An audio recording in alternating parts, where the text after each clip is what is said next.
première partie de ce chapitre, on va donc tout d'abord étudier les zones en divergence, c'est-à-dire les endroits où les plaques lithosphériques s'écartent. On va tout d'abord voir les caractéristiques géologiques au niveau d'une zone de divergence. Donc au cours de ce chapitre, on va comparer les zones de divergence et les zones de convergence.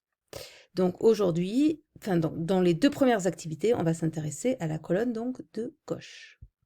Donc première chose, les zones en divergence, elles sont où?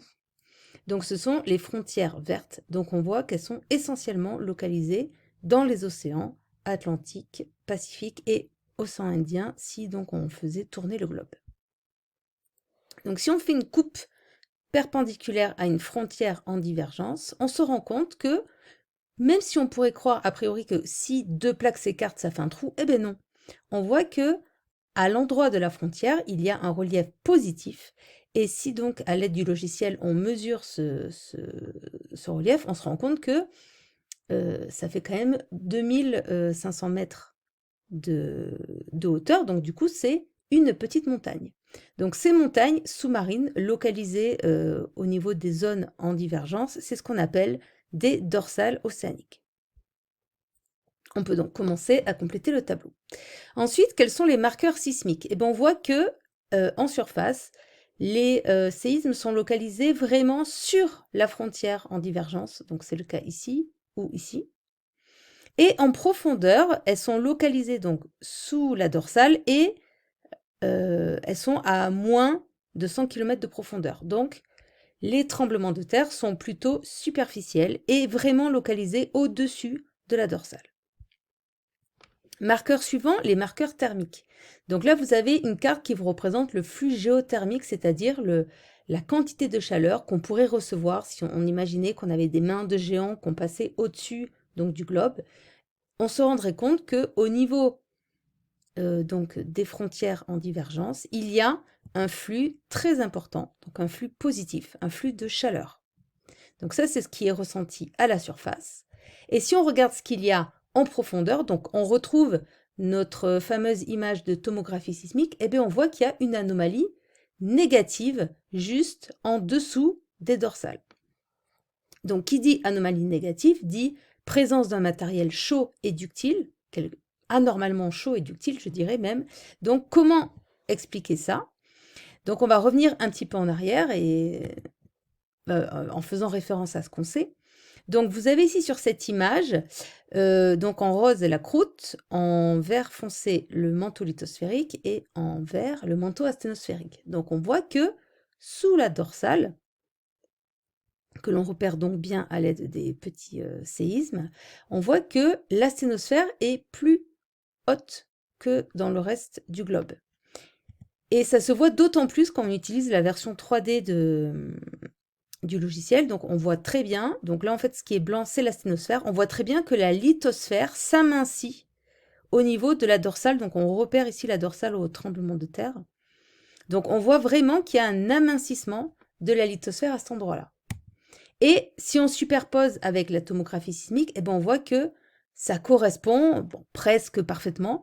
Donc en effet, la présence de chaleur au-dessus de la dorsale, c'est la conséquence d'une remontée de l'asténosphère. Donc je rappelle, asténosphère qui est un milieu ductile et donc chaud, puisqu'à cet endroit-là, la péridotite est ductile, donc sa température est supérieure à 1300 degrés.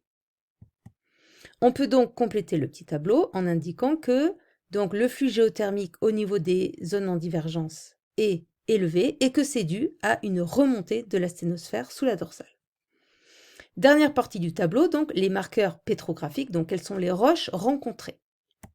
Ce document vous présente le résultat de différents forages qui ont été faits dans le Pacifique et dans l'Atlantique. Alors, dans l'océan Pacifique, où que l'on fore, on retrouve toujours la même chose. Une succession de roches, toujours les mêmes, des basaltes en coussin, puis des basaltes en filon, du gabbro et des péridotites. Donc, où que l'on soit, cette succession-là sera complète et toujours la même.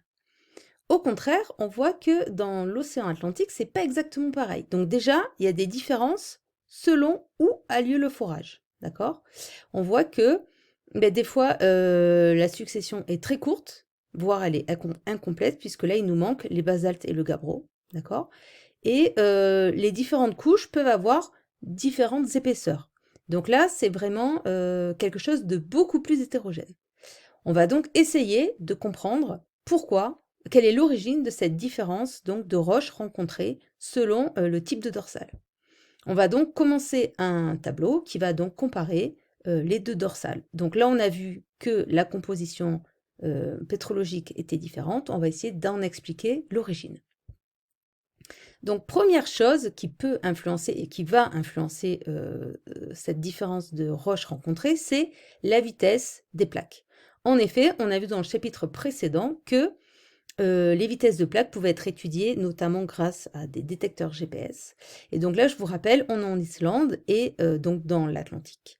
Et on avait vu que les deux plaques s'écartaient à une vitesse donc de 2 cm par an.